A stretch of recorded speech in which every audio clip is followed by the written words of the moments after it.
everybody. Wendy Nexfield, Yates, Damian Woody, Coach John Fox. Guess who's back? Okay, wait, not quite.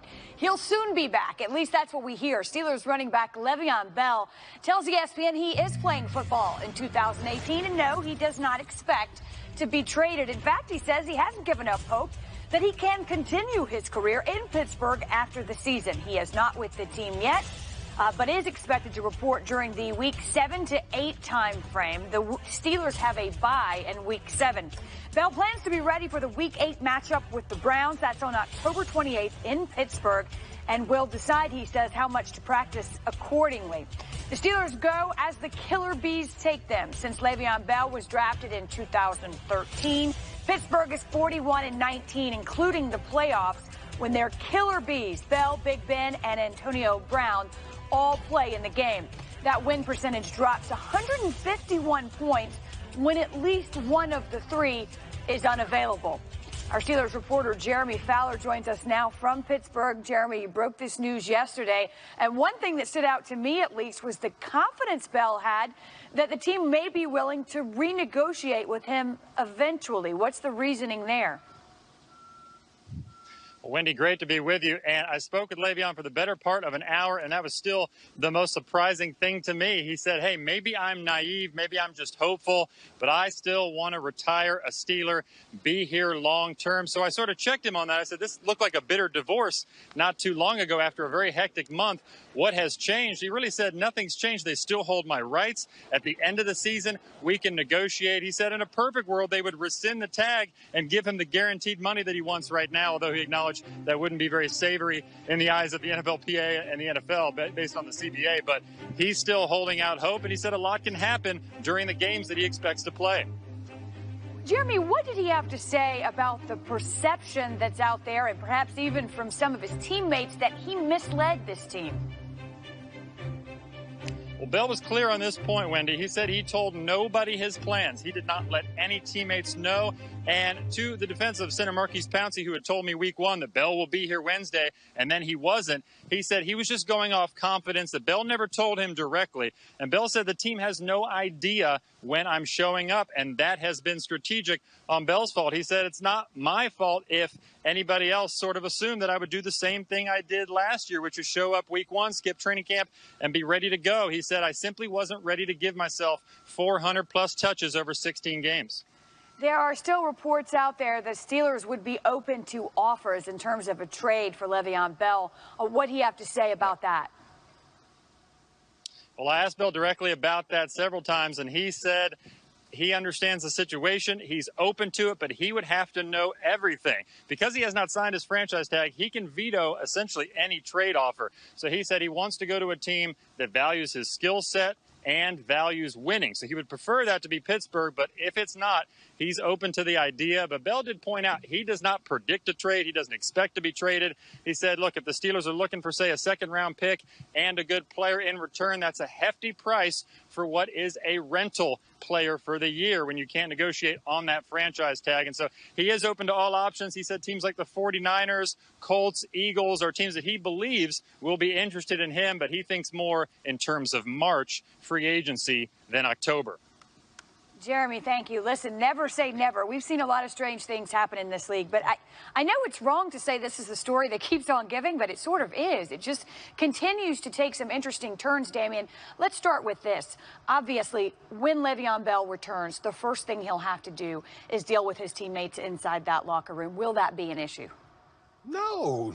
No, it won't be an issue. You know why? Because players want to win. At the end of the day, regardless of what we're talking about, contract and what the offensive lineman said, players want to win. They want to win. So they'll probably have like a, what I call that come to Jesus moment where, you know, you got to have that conversation back and forth about things that were expressed prior to week 1. But after that, these guys, they've had a rapport now for years. They've played together for some time. They understand that it's water under a bridge. Let's move forward and try to win some games. And hopefully the season isn't over by that point. Well, listen, we'll talk a little more about that later because that's another situation the Steelers find them in. It has not gotten off to a solid start. Coach, this has to be managed from the top down. Anything in particular you have to do and make sure of? I don't think so. I agree with what Damian said, is that, those guys are going to welcome him with open arms because he gives them a better chance. No offense to James Conner and what he's done up to the first quarter of the season, but Le'Veon's a difference maker. I mean, he's a one-man wrecking crew as far as in the run game, and right now that's where they're struggling. Ben doesn't have a down off, so to speak. I mean, that's reaching back, handing the ball, or a short throw, whether it's in a screen path or, whenever Le'Veon's displaced out of the backfield. So right now they're struggling. They've won one game, and I think Le'Veon will help, and those guys will welcome him with open arms. Well, I don't think anybody sort of saw the Steelers with one game at the end of September. One win, I should say, but that's where they are. I'll ask you about the fantasy impact in just a minute, Phil, but can you see a scenario where there's a long-term future for Le'Veon Bell in Pittsburgh? It feels unlikely to me. Obviously, there is the feelings between both sides that I think have been made clear even without being spoken or articulated clearly, if that makes sense. And if you're the Pittsburgh Steelers, this is an ongoing evaluation. You've gotten some level of production from James Conner, and it might be that, hey, if we don't have Le'Veon Bell beyond this season, that even with James, we continue to address that spot elsewhere, and some of it might just be financial. If the Steelers wanted to franchise tag Le'Veon Bell, we obviously know it's an unpalatable number. If they use the transition tag on him, it's a little bit more of a palatable number, but still, it might be something of, all right, we dealt with too much drama this offseason and into this season.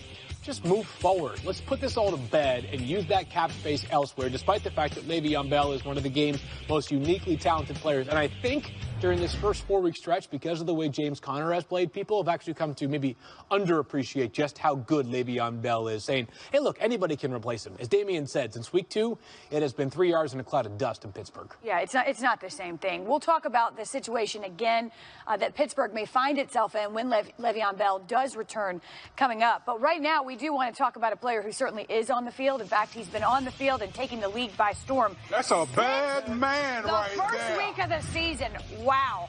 It was the Monday Night Lights. Would it be too much for Patrick Mahomes? You can rest assured it was not. We'll pick this one up in the fourth quarter with the Chiefs down by 10. Mahomes drops back to Tyreek Hill, 1 yard short of the first down. 4th and 1. Now to Kareem Hunt for the conversion. A big first down to keep this drive alive, Damian. I mean, it's 4th and 1. You know the type of that's a gutsy call. That's a gutsy call. To make that call? No doubt. Mahomes here to Travis Kelce for the TD. He and the Chiefs drive 75 yards in 12 plays. Now it's 23-20. Ensuing Chiefs possession after a Broncos 3-and-out. Broncos show blitz, a sellout blitz. Mahomes trying to keep it a drive. He's looking to the left side. He throws it left-handed to Tyreek Hill, and Hill makes the catch. 3rd and 5. Batman's left-handed. He throws it for 6 with his left hand. Mahomes with the left hand. I mean, it just doesn't stop. He's ridiculous. I don't even know what there is to say. Situational awareness is out of control. Here's what Mahomes had to say about that.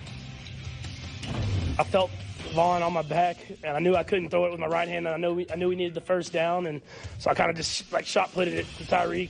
Is this dude a magician or something? Like, he doing things that, you really don't see often, and, he a great player, and, I'm glad he on my team. Yeah, look, it's just like they drew it up, Coach. The shot put. Exactly what they wanted. The clock here down to 0. The officials do miss this. Mahomes finds Demetrius Harris for the first down, and the Chiefs appear to get away with one there. Certainly looked like that play clock had expired. 3, 2, 1, 0, as you can see in the background right there. Now we know there's an official designated to make that call, and he did not. Well, it's the back judge, and he should make that call every time. You got one job. One job. Exactly. There it is. Kareem Hunt for the touchdown. What a drive. Here it is, actually. Here is the touchdown. This is 2nd and 3 on the 4. And Kareem Hunt just barrels it in. And now the Chiefs take the 27-23 lead. The Broncos, this is phenomenal. The Broncos hung in there, though. Here's a missed opportunity. Case Keenum, 3rd and 10. He has a wide-open Demaryius Thomas. He just doesn't see it. Great job looking off that safety. You got to hit that. Yeah, you got to hit that one. You got to do it. He knew it, too. You could see the expression on Keenum's face. One last chance here for Denver on 4th and 10. Not to be the Chiefs recover and complete the comeback. I lose a little sleep over, thinking about laying the night in bed. So it's, it's a tough one. It stings. Well, here we go. And here is actually the last gasp effort. from Case Almost Keenum. really. That was a well Design play. The hook and ladder. It was very close to being very well executed, but unfortunately, not quite. Not quite. Not quite. So again, Mahomes with the fourth quarter come from behind win, and that means he has played some outstanding football. He continues to prove he can do it in a lot of different ways, boasting the best QBR in the league from outside the pocket, on third down, and under pressure. The Chiefs sitting pretty 4-0 for the second straight season. Mahomes pretty excited about where his team stands. Can you put it as simple as, Patrick Mahomes beat you? That kid made some plays. We couldn't get him on the ground. We had a bunch of good pressures. We pushed him out of the pocket. We lost contain a couple times. He made some plays. They were second and I think 30, and he had a 23-yard completion on the run. He made some plays. He's a confident kid. He was confident before that. He's not going to be, he won't be overconfident from it, but he's so positive and upbeat, and he always feels like he's within striking distance. He's got a great way about him during games. Pat's a special guy, man. He's a special player, and he's only scratching the surface of where he can go. And, we just want to be there for him and make sure that we protect him. I love this team and just how we fight. We hadn't necessarily been tested in this situation yet, and it just showed that every phase of the ball, special teams, defense, and offense, that everybody can step up and everybody can make plays.